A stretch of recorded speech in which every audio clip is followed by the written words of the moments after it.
Welcome to Green Kites Ask the Experts. In this podcast series, we cut through the jargon and we try and get straight to what really matters in our industry. So if you are having issues, you're navigating tricky changes, then you're in the right place. Come listen to us and we'll help you tackle those questions in insurance, one episode at a time.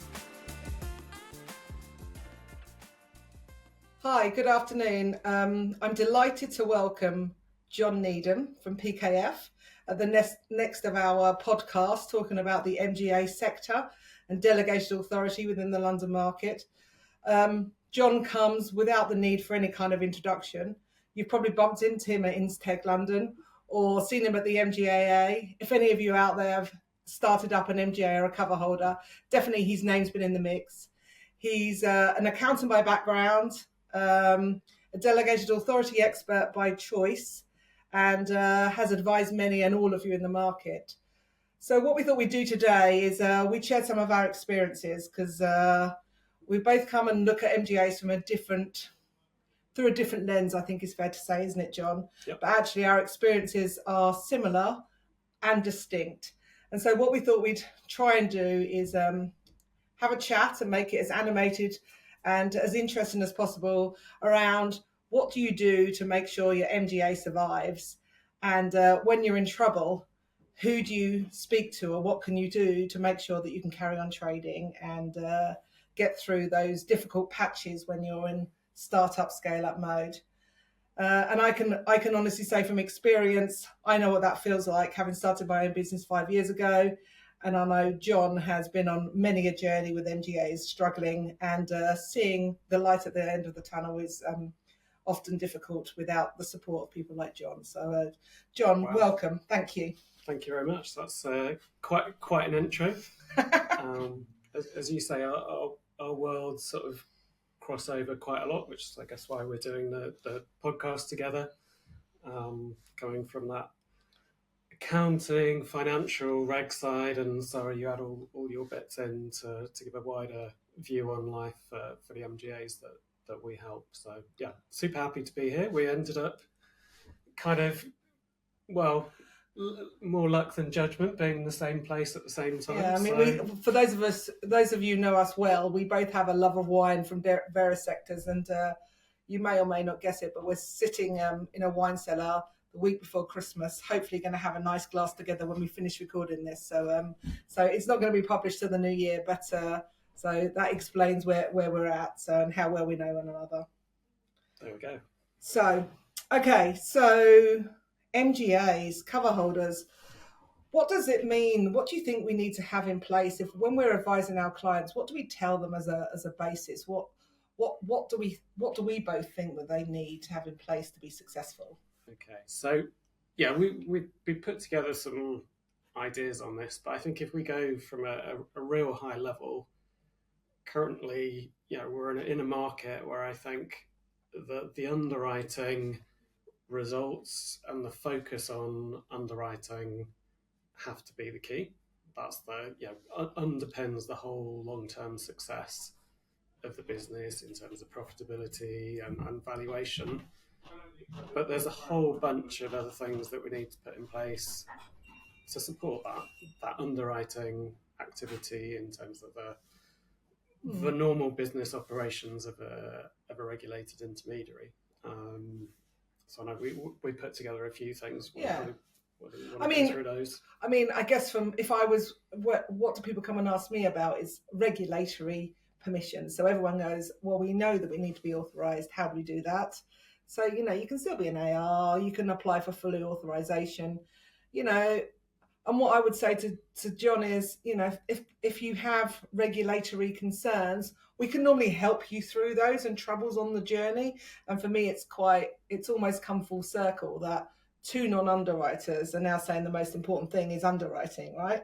Because I think it touches on both of our lives. So for me, consumer duty has refocused everyone's mind around regulation. It's not just about filling in the boxes, making sure you're doing the right stuff. It's actually making sure that the underwriting practices and the pricing protocols which underpin your MGA structure meet both regulatory scrutiny, but actually have the customer in mind And actually, you can demonstrate that all of your processes are aimed at that end customer. And underwriters no longer are good at underwriting just because they bring in £10 million books, right? They're good at underwriting if they can properly validate a profile, a portfolio, a subdelegee, all that kind of nice stuff that used to just sit a compliance and an audit store in the past. So it's underwriting profitably but sustainably with the customer focus in mind. So you're bringing that balance to the portfolio, and I guess that then underpins the sort of financial viability of the business.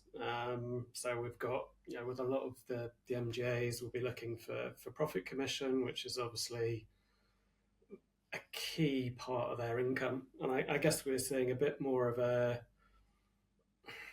bigger you get, the easier it is to maintain a reasonable profit commission coming through, because you can balance your book with different lines of business and a bit of diversification. Yeah, I mean, I would say with profit commissions, they're great, but you need to be careful as well, because most of them have a clawback provision. And I've worked with, I bet you have as well, a number of MGAs where actually that's come to bite them after the event, because actually their underlying underwriting profitability isn't as they forecast. And so insurers are then knocking on the door for that clawback. So, there's good and bads even with a profit commission, right? Yeah, absolutely. So if you can diversify away any volatility in the profit commission, we see certainly really our top performing MGAs will try and convert some of that PC into more commission to stabilize things. Makes sense. So you've got that as the core. So again, you can start your business planning by saying, okay, well, we're going to build our sustainable business by ensuring that the business runs sustainably without PC. So the PC is really the icing on the cake, if you like, and then start working away in terms of how do we get more sustainable profit commission through. I think you touched on something there that's really interesting, John. Actually, when you said about, because you said it's not just around profitable underwriting; it's about diversification, and that to me is really important now, because the days of the monoline MGA, dare I say, are a bit numbered, because actually there is, when you're trying to offer an insurer a balanced portfolio, there's some benefits for writing more than one class, isn't there? I mean, I guess there's a fine balance between biting off more than you can chew at day one, so not writing 24 classes, but actually, if you really are interested in a long-term partnership with your capacity provider, offering them access to different segments and target customers, I think is now an important consideration when they're looking for an MGA that they want to support, isn't it? Yeah, and if you're great at underwriting in a particular class, and you've got the right philosophy, you've got the right sustainability in terms of product and consumer and your clients, chances are you're going to be pretty good at the other elements: compliance, financial management. We put down risk management on our list of let's not forget that topics.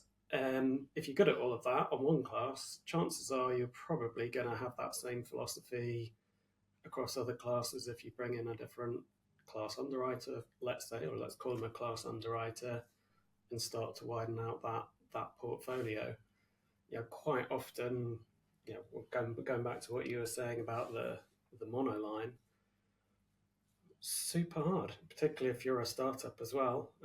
If you've got any kind of, I mean, we talked about motor before the webinar started.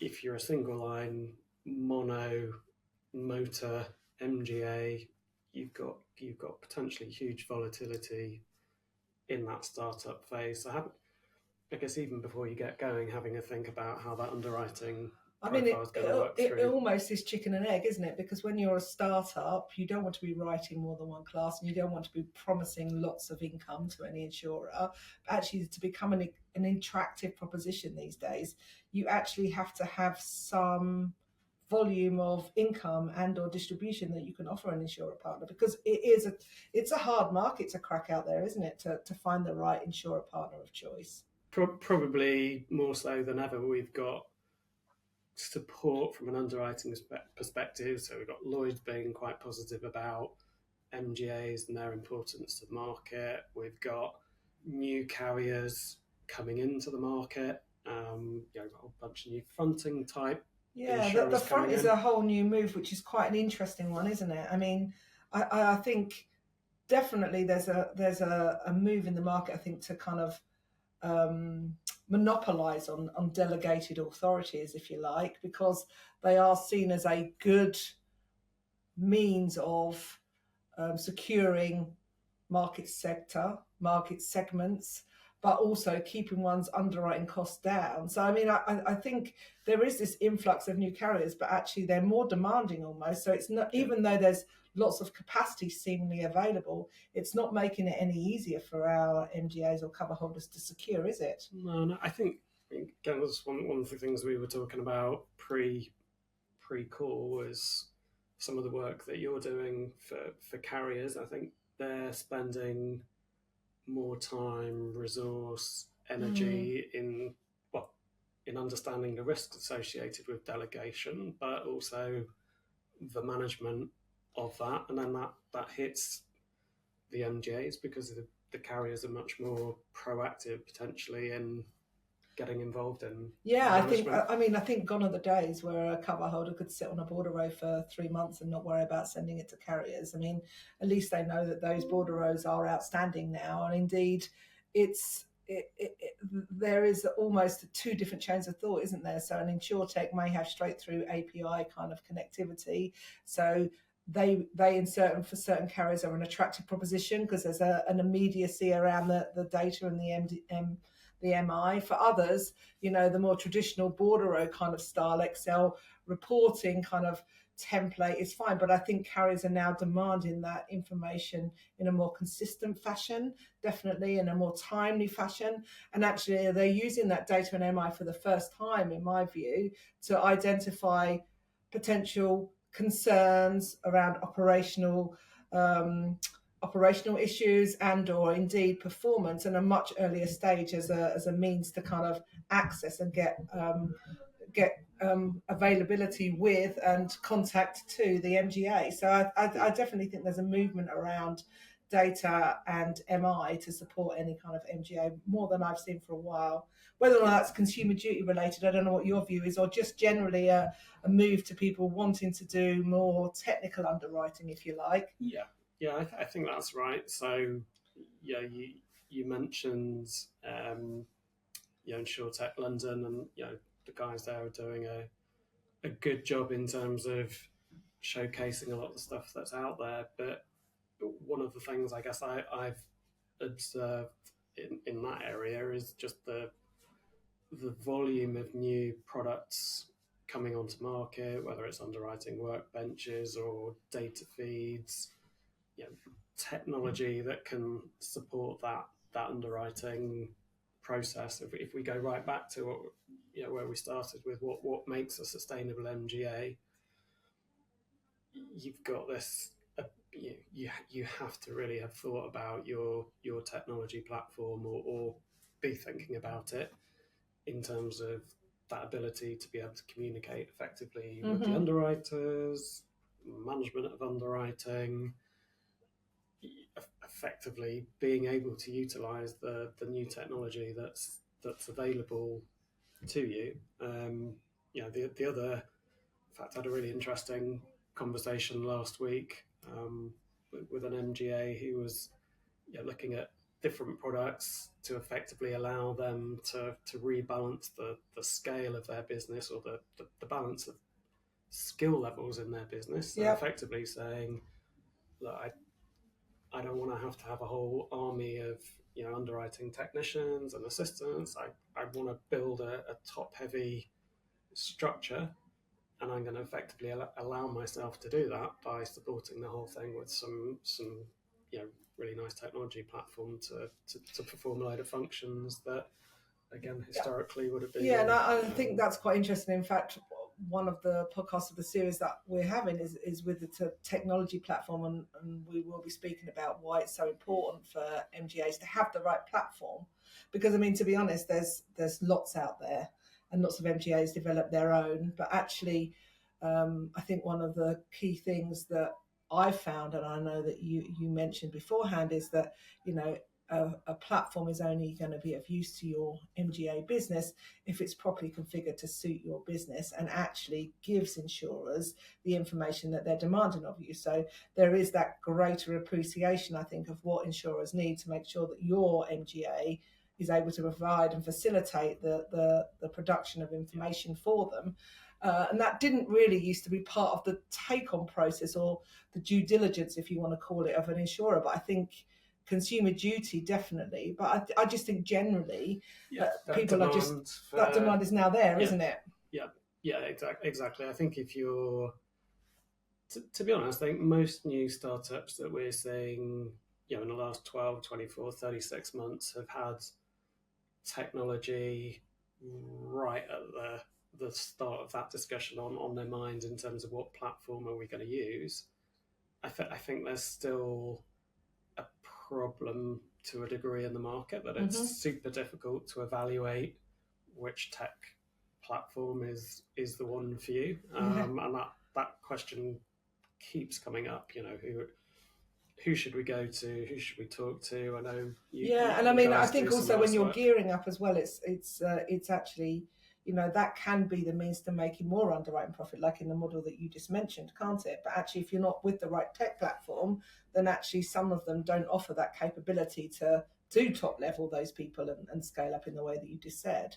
Yeah, you get to a point if you're on the wrong platform that you just get stuck, and again, there's this inevitable conversation that comes out of, right, we're thinking of replatforming, we know it's going to be a nightmare, So, whether you're a startup or established player, that platform and I'd say it's a bit like any service provision, isn't it? Like any introductory offers, i.e., we build up your own platform for nothing.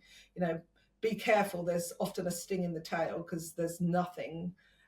You can't get anything for nothing. So actually be mindful that when you're committing to something, what the fee looks like, and actually when you scale, when you are writing volume, what that fee then entails and becomes, I think is now should be part of that decision. Because if you are planning to scale, and most MGAs set up to scale, actually you don't want your platform to be cost prohibitive, because otherwise you're having those conversations earlier than one would want, right?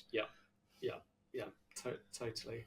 So I guess I was thinking that's sort of we've got probably underwriting, reg, operations, risk management, considerations. What about finance? Finance, I guess, in a funny kind of way, is obviously the financial management of the business is super important.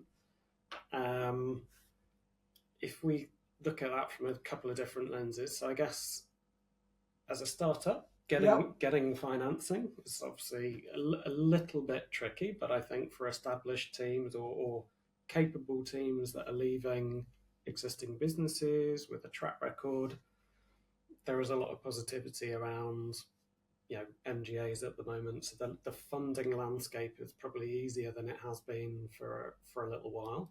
Yeah, and when you say a little while, I'd say for at least the last 36 months. It feels like there's just more people interested again. There's appetite, isn't there? Yeah, exactly. There's appetite, and there's more people coming on to the market. In terms of once the business is going, we're finding that, again, comes back to the underwriting result. As long as the business isn't subject to shock, generally we're seeing MGAs hitting their plans in terms of volumes, delivering. It comes back down to, have you delivered a result for the underwriter? If you haven't, and it's early days, are you going to have a problem with your capacity? And then that's the thing that kills it from a financial perspective. So even having problems with capacity providers is that it can be a damp squib, if you like, as far as the financial viability of the MGA still. Yeah.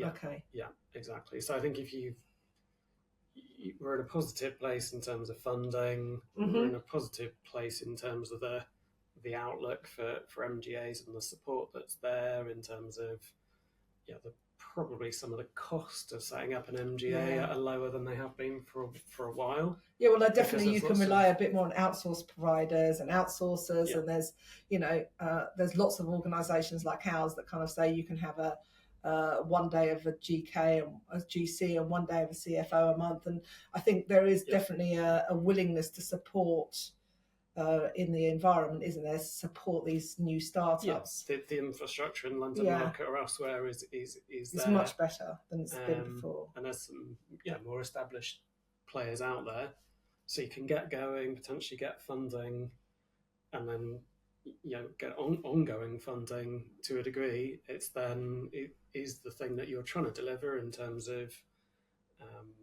outcomes for the customer, outcomes for the underwriter. Mm-hmm. If you're able to deliver on that, then we're seeing some pretty good results in the market. Yeah. The shock to the financial viability comes when you're not delivering on those things. We get something going wrong from a reg point of view in terms of it's relatively rare. I mean, you probably say a bit more than Yeah, I mean, than me. from a reg point of view, there's a number of things where we are finding, there's the regulator is either more interested in some of the arrangements than maybe historically they have been. I think in light of recent findings around the regulator's performance, I suspect 2025 will see greater interest as far as setup and how organisations are structured. So there's definitely some risks around that. So I think doing your due diligence around the corporate structuring and the regulatory infrastructure is important.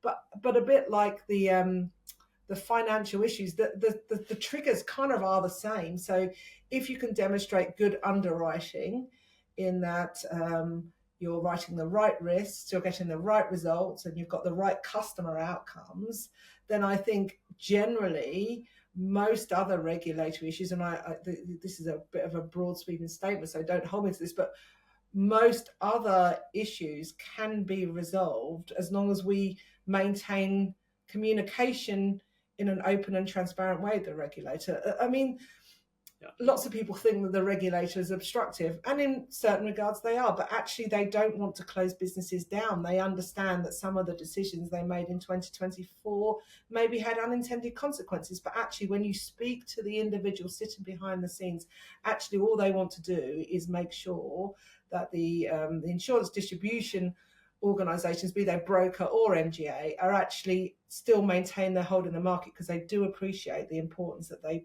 play both in the insurance infrastructure, but more importantly for the customer. There is customer detriment if those brokers and MGAs don't exist, and the regulator does get that. So my experience is they are open to working with lots of organisations. So not great if you find yourself in regulatory hot water, but actually I think sometimes fessing up and just working with them to resolve the issues is in my experience it's counterintuitive, but actually the most effective means. And quite often these things, I guess from my perspective, go hand in hand in terms of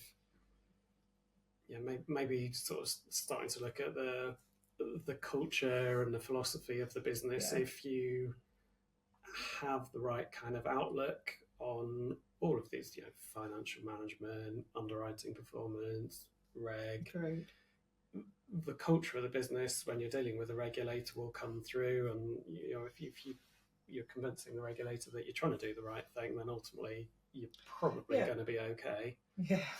And the flip side of that is if you're not dedicated to underwriting profit, you're not dedicated to customer, you've got a weaker culture, that's probably not going to go so well. No, I think that it's as simple as that, and I think that almost takes us full circle, doesn't it? To kind of, it is around thinking around where you want to get to and bringing in the right people. So building the right team and the right infrastructural support within your MGA, attracting the right hires, developing the right culture, adopting the right approach. Almost, I think stands you in good stead in the face of other hiccups in the growth journey, I think is a polite way of saying it. Yeah, I think that's right, and that relates back to how do you build a sustainable MGA? Probably go back and say, well, okay, let's think about that culture first, and who is your team? Yeah. Who have you got around you? Are you all pulling in that right direction towards those objectives that we've just been? I mean, maybe it's as simple as, why did you leave your old shop? Because quite often I find, I don't know if you do, but people set up an MGA because they have a frustration here, they didn't like the culture here, they didn't like how people. So actually, sometimes just going back to the basics, why are you where you are, setting up this business for yourself, actually, it's almost like a self-fulfilling prophecy, isn't it? It gives you that good cultural alignment right from the start. Yeah, and I think we've seen probably, again, I'm trying to think back over the last sort of 36 months of, we've done a lot of chat about startups here rather than more bigger businesses, but the newer businesses that we've seen have all been very focused on underwriting, very focused on technology. Some probably more focused on technology than the underwriting, sure. but quality businesses coming through. I think probably some of the things that, sort of going slightly off on a tangent here, but link it back. Some of the problems that they've had in terms of sustainability is the lack of experience of actually running a business. Yeah. So that's actually quite a common thing. You'll say, right, well, I've been head of class for this particular thing. I'm leaving this underwriter. Actually, I've never actually had to run a corporate P&L. I've run underwriting. Yeah, and more importantly, what do you mean I have to have terms of reference for my board or my exec, or I need to have monthly underwriting meetings? Oh, someone else always used to set those up for me. And designing your product governance, I agree, actually it's the running the mechanics of the business, but flipping it out, and if you think about once you've launched, John, I would say our experience of working quite closely with a number of insurers is there is a different take on MGAs and cover holders within the kind of supply chain. I've always been a supporter of partnership, and even from my days in Penn, I was like partnership. But actually, it now actually has a true meaning, and our take is that insurers really are starting to understand what true partnerships with good MGA and cover holders look like and feel like, and I think once that partnership is recognised by both parties, actually it brings benefits to both. Yeah, and that one of those problems for those startups is, well, I don't know how to look at a business P&L or how do I run this terms of reference? Well, actually, we're finding insurers are quite happy to lend a hand on stuff like that if they've got templates or advice or support. And I think that's definitely a change in the tide, so to speak, because there is a better understanding that this is a relationship. I mean, now it just takes so long, so you have to have longevity in that partnership to bring the ultimate value as an insurer, because otherwise one could say you've wasted X number of days looking at this cover holder if it's only going to be for 12 months. What is the profitability in that? So I think that's an interesting change in the market, I would say, as well. And the answers to a lot of these questions are around as well, aren't they? We sort of touched on that earlier with the sort of the infrastructure is available. I think for that team that are starting out, they've just got to find the right people and the right talent to bring into the business. Sometimes sooner than they probably think they need to get hold of like a compliance person, or from my perspective, it's usually I don't want to get an FD in from day one. Yeah, and they think they can rely on their high street accountant, and I think gone are the days where you can rely on your high street accountant if you want to set up an MGA business, to be honest. They can launch you, but actually there's value to proper advice. And I would say the same in the compliance field, that buying in that advice right at the very beginning, whatever is outside of your own personal experience, it feels like an unnecessary expense. My experience is that actually the benefits that are brought from securing that advice up front are insurmountable. Yeah. Although that's usually where most of my interesting projects come from. So well, when they go wrong. when they go wrong. Don't stop using my street accountants. And to be fair, that's what makes the likes of us most money when there's problems, right?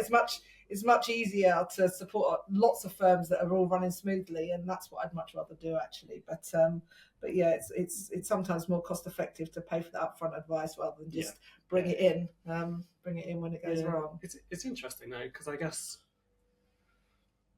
I sort of think about some of the stuff that we're working on at the moment. Sorry, we're going a bit off topic here, but that's all right.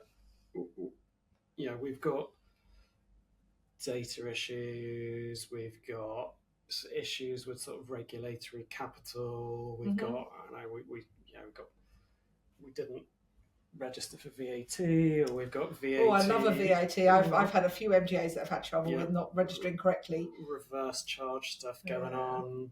Just because you're an insurance intermediary doesn't mean that you haven't got VATable services. Exactly. So you've got those kind of things that are all the problems that sort of come to us. Someone's gotten a muddle. That can all be fixed, as you said earlier. You can deal with these things. There's probably cash flow implications and things like that, but actually they're not impacting on your underwriting. Nope. If your underwriting's absolutely solid, you'll probably find a way through these, unless it's an absolute disaster. But probably culturally, if you're doing well, you'll survive through that. So the issue with those kind of things, again, going back to that sustainability of building a successful MGA, is that if you're you can be at any size in this, the scale of the issue gets worse the bigger that you are if it comes along, but you just don't want to hassle of these things. Well, it takes your eye off what you should be doing, which is writing profitable underwriting, like doing profitable underwriting. Finding new teams, finding new people, underwriting, running your business. The amount of time and energy required in dealing with all of these things that go wrong is probably the biggest killer, rather than it actually putting you out of business. It's more the impact on it's the lack of focus your growth curve. Yeah.